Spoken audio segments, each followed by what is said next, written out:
On reçoit en ligne Monsieur Philippe Larose Cadieux, qui est le PDG, le président directeur général du réseau social euh, québécois Club. Bonjour, Monsieur Cadieux. Bonjour, Parrain Moussa. Ça fait plaisir de vous recevoir ici. Alors, Monsieur Cadieux, qu'est-ce qui vous a motivé à lancer Club, le réseau social québécois? Le club, en fait, a été lancé en février dernier, suite aux tarifs américains qui ont été annoncés par Donald Trump. Donc, les Québécois cherchaient à remplacer leur ketchup, donc voulaient un ketchup québécois. Et nous, dans le fond, on voulait leur proposer aussi d'avoir un réseau social québécois. Alors, euh, récemment, vous avez lancé aussi Club Vidéo. C'est quoi Club Vidéo? Expliquez-nous, s'il vous plaît. Donc, dans le fond, nous, avec Club, notre mission, c'est évidemment de proposer des solutions souveraines. Donc, par exemple, Club est un réseau social avec les données qui sont hébergées ici au Québec. Et Club Vidéo vient offrir une solution alternative à YouTube. Donc, on permet à nos utilisateurs d'avoir accès directement à des vidéos qui sont hébergées ici au Québec et à des organisations et des entreprises de pouvoir partager des vidéos longue durée. Et tout ça est compatible, dans le fond, Club social, le réseau social et Club vidéo sont compatibles ensemble. Donc, on veut créer vraiment un écosystème pour proposer des outils qui permet tranquillement de remplacer l'ensemble des solutions qui viennent des géants américains. D'accord. En plus de Clip Vidéo, vous avez lancé récemment Clip École, qui est dédié aux écoles secondaires québécoises. Alors, pourquoi vous avez vraiment décidé de lancer Clip École dans ce contexte des réseaux sociaux? Nous, on met beaucoup l'emphase avec Club sur le fait, par exemple, qu'il n'y a pas d'algorithme dans notre plateforme. Donc, on a vu en ce moment avec ce qui se passe aux États-Unis avec les différentes cours au niveau des géants numériques qui se font poursuivre là, pour justement là, le côté addictif, dans le fond, de ces algorithmes-là. Donc, nous, n'ayant pas d'algorithme dans la plateforme, on propose un type de réseau social qui est plus sain. Donc, étant donné qu'il n'y a pas de publicité non plus, on ne fait pas de collecte abusive de données par rapport aux utilisateurs. Donc, on a Club, qui est un réseau social qui fonctionne pour les citoyens, et on a la capacité technologique de venir adapter notre solution pour créer des réseaux fermés pour les écoles. Donc, en ce moment, il y a beaucoup de bruit autour du fait que les réseaux sociaux devraient être interdits au moins de 16 ans, par exemple. En Australie, il y a des exemples de lois qui sont passées. Nous, ce qu'on propose, c'est de dire, au lieu d'interdire et de punir les jeunes, il faut les outiller pour qu'ils puissent apprendre à utiliser ces réseaux sociaux-là. Donc, nous, on a les capacités technologiques pour que les écoles puissent le faire.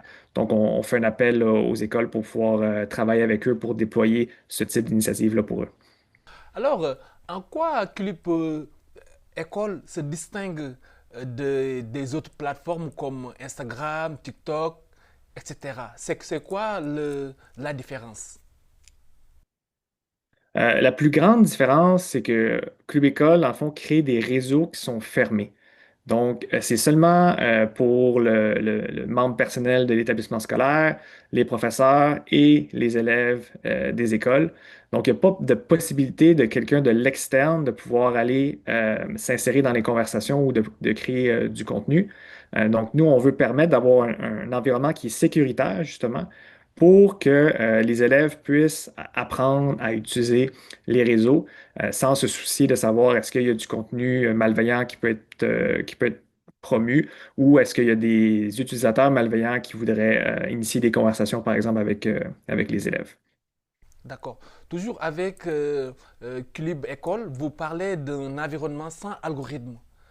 En quoi ce modèle est si important pour les jeunes? Oui, dans le fond, nous, il n'y a pas d'algorithme dans la plateforme. Le contenu est chronologique. Donc, par exemple, si un élève ou un membre du personnel fait une publication et, je ne sais pas moi, il y a 20 personnes qui suivent son compte, ces 20 personnes-là vont recevoir les publications. Dans le cadre des réseaux sociaux traditionnels, le danger de l'algorithme, c'est que ces algorithmes-là sont créés pour aller maximiser soit l'engagement ou pour éventuellement aller proposer de la publicité. Donc, ces algorithmes-là sont évidemment dans les intérêts des plateformes qui les construisent, puis il y a tout un intérêt d'affaires qui est dissimulé derrière ça. Donc, en enlevant l'algorithme, on enlève dans le fond ces risques-là liés et pour permettre dans le fond d'avoir un accès transparent au contenu et à l'information. Alors, alors comment assurez-vous la protection et la sécurité des données des élèves avec votre réseau social? Étant donné que les réseaux sont fermés, chaque réseau, dans le fond, est souverain de ses données. Donc, on pourrait penser à une école qui a sa propre infrastructure qui veut, dans le fond, contrôler l'accès aux données directement. Mais aussi au niveau de la modération, les membres du personnel ont un recours dans le cadre d'une dispute, par exemple. Donc, on peut penser à l'école l'école a un code de vie, par exemple, à respecter pour les élèves, mais ce code de vie-là peut être appliqué aux interactions que les jeunes ont dans leur réseau d'école. Et ça permet justement aux membres du personnel d'agir si, par exemple, il y a un signalement ou il y a de la cyberintimidation ou des choses comme ça. Quel rôle jouent les écoles dans la gestion de club école? Ben, nous, dans le fond, étant donné que les écoles sont libres, en fond, sont souveraines au niveau des données, ils ont accès aux données directement, donc aux messages, aux publications. Donc, dans le cadre d'une dispute, comme je disais, s'il y a une action de modération qui est nécessaire, ben, les écoles peuvent interagir directement. Donc, c'est vraiment une façon pour les élèves de les responsabiliser aussi, là, et de les sensibiliser par rapport au fait que c'est pas parce que c'est sur Internet qu'on peut avoir des propos qui sont déplacés et de la cyberintimidation dans la cour d'école, ça s'applique aussi en ligne. Pensez-vous que club école peut concrètement réduire les cyberintimidations auprès des élèves? Mais c'est certain que dans les réseaux, dans les grands réseaux actuels, traditionnels, on pourrait dire, c'est très difficile, même voire impossible pour une école d'interagir dans le cadre d'intimidation parce que, évidemment, les serveurs sont à l'extérieur, il y a pas aucun recours par rapport à l'école. Donc, en permettant d'éduquer les jeunes par rapport à ces risques-là et d'avoir un recours concret si jamais il y a des dérapages qui sont faits au niveau de la cyberintimidation. Mais de cette manière-là, on peut vraiment réduire de manière significative là, le risque de cyberintimidation avec les réseaux sociaux. Club se veut une plateforme sans algorithme ni publicité.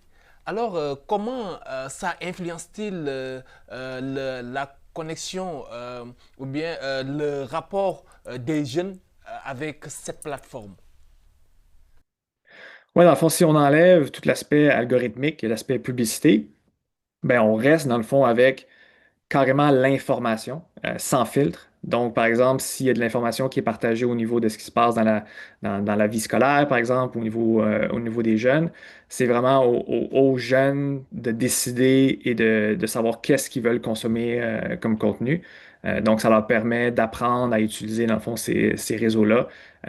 Et on peut rentrer là-dedans aussi tout ce qui est des concepts liés à la désinformation, par exemple. Là. Donc, la littératie numérique, là, de savoir comment utiliser les outils numériques, mais ça s'apprend aussi à l'école, selon nous. Quel est l'intérêt pédagogique pour les enseignants d'intégrer Club École dans ce contexte?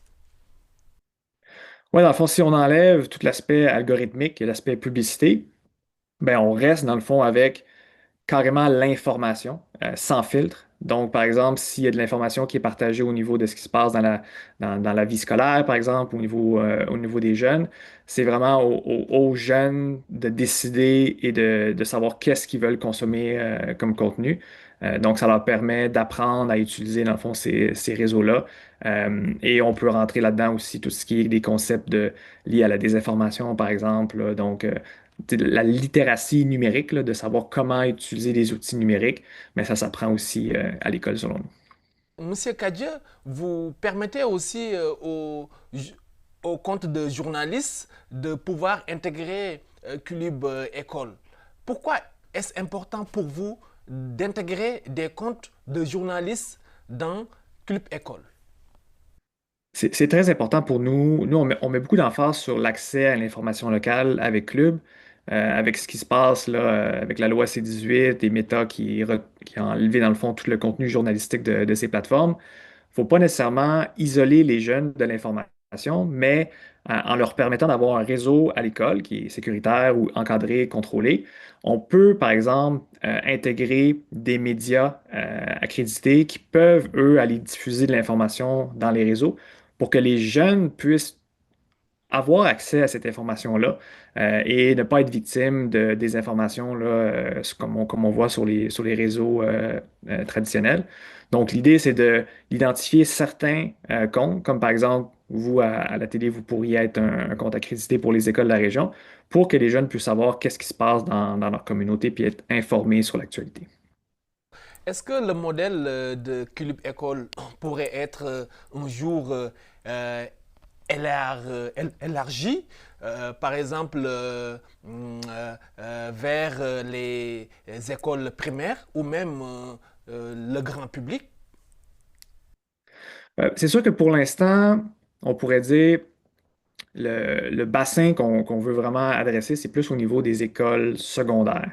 Je crois pas dans un futur proche que c'est nécessairement une bonne idée au niveau des élèves du primaire de leur donner nécessairement un téléphone ou accès, mais rendu au secondaire, c'est une bonne, c'est un âge qui se prête à ça. Et l'avantage, dans le fond, d'être dans Club École, c'est qu'une fois que l'élève gradue, il peut migrer, dans le fond, son compte vers soit Club ou un réseau social qui est compatible. Donc, il garde son capital social qu'il a bâti avec ses amis au secondaire. Donc, l'idée, c'est pas de dire une fois qu'on quitte l'école secondaire, il faut recommencer à zéro. Dans le fond, c'est une continuité, puis les acquis qu'on a eus, on peut les amener avec nous pour la suite des choses au niveau du réseau social. Monsieur Kadieu, il y a quelques semaines, vous avez lancé un sondage pour demander au gouvernement du Québec de quitter les réseaux sociaux étrangers. Pourquoi? Pourquoi cette demande? Pourquoi est-ce important pour vous de voir le gouvernement du Québec quitter les réseaux sociaux étrangers? C'est certain que pour nous, dans le fond, cette pétition-là est vraiment est survenue quand notre ministre de la Culture, M. Lacombe, a dénoncé le fait que Radio-Canada allait publier du contenu sur Prime Video, qui est une plateforme d'Amazon. Et à ce moment-là, M. Lacombe a fait la publication sur X, anciennement Twitter. Donc, la pétition, c'est pour demander au gouvernement d'être cohérent envers ses messages. Oui, il faut demander au gouvernement fédéral de prioriser des solutions locales, souveraines, qui protègent notre culture et qui ont intérêt, dans le fond, à soutenir notre industrie de l'information. Mais si c'est bon pour le gouvernement fédéral, ça devrait être bon aussi pour le gouvernement du Québec. Donc, la pétition vraiment s'adresse au gouvernement du Québec directement pour leur dire, afin de soutenir notre culture, afin de soutenir le financement et l'information locale, on vous demande de quitter les réseaux sociaux étrangers et de favoriser des solutions souveraines et locales. Est-ce que cette pétition a été bien accueillie par les Québécois? On a plusieurs, là on est rendu à près de 100 personnes qui ont adhéré à la pétition. L'idée, dans le fond, c'est d'utiliser cette pétition-là pour avoir du poids face à nos demandes qu'on va faire au niveau du gouvernement. Mais évidemment, les utilisateurs qui sont déjà sur Club sont déjà vendus, évidemment, à notre mission et nous supportent là, beaucoup à travers ça. À plus long terme, c'est quoi votre vision de club dans l'écosystème numérique québécois? Je pense que le futur des réseaux sociaux en général, c'est vraiment la décentralisation. Donc, quand on parle de souveraineté numérique, les Québécois ont accès à une solution souveraine où ils peuvent avoir leurs données qui sont hébergées ici, avoir un contrôle sur leur information locale, travailler avec les médias locaux. Mais cette réalité-là est vraie aussi dans d'autres régions. Donc, on peut penser par province au Canada et même à l'international. Donc, l'idée de décentralisation, c'est de permettre aux gens de choisir où ils veulent héberger leurs données, mais rester aussi connectés à travers le réseau. Donc, Club est connecté à d'autres réseaux à travers le monde. Donc, ce concept-là de décentralisation, pour nous, c'est le futur du web social. Merci Philippe Larose Kadje d'avoir répondu à nos questions.